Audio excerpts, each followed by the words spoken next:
Good morning, guys. Good to have you back for another video. So to reset my car. In this short video I'm going to show you how you can reboot the multimedia system of a Volkswagen, any Volkswagen with this system. This one is a Volkswagen Golf 7 and I'm going to show you how you can reboot it.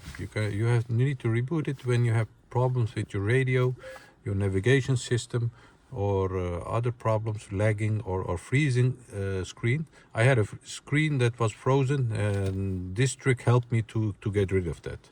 Okay, first you need to do is have the ignition on, then you have the on button over here. Press and hold it for about 10 seconds.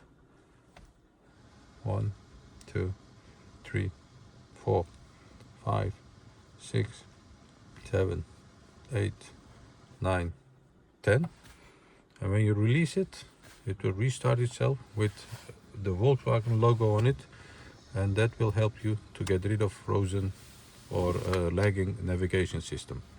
That's one way to do it. And the second way is you have the navigation or the multimedia system on, then press this button for about 10 seconds.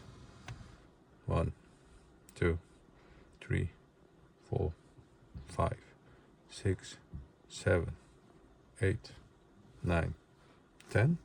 And when you release it, the screen will go black and you'll know that the reboot has done.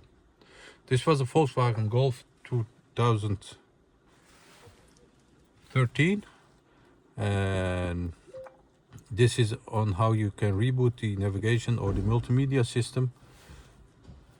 I want to thank you for watching our videos and hope to see you next time with another video. Stay safe, take care, bye bye.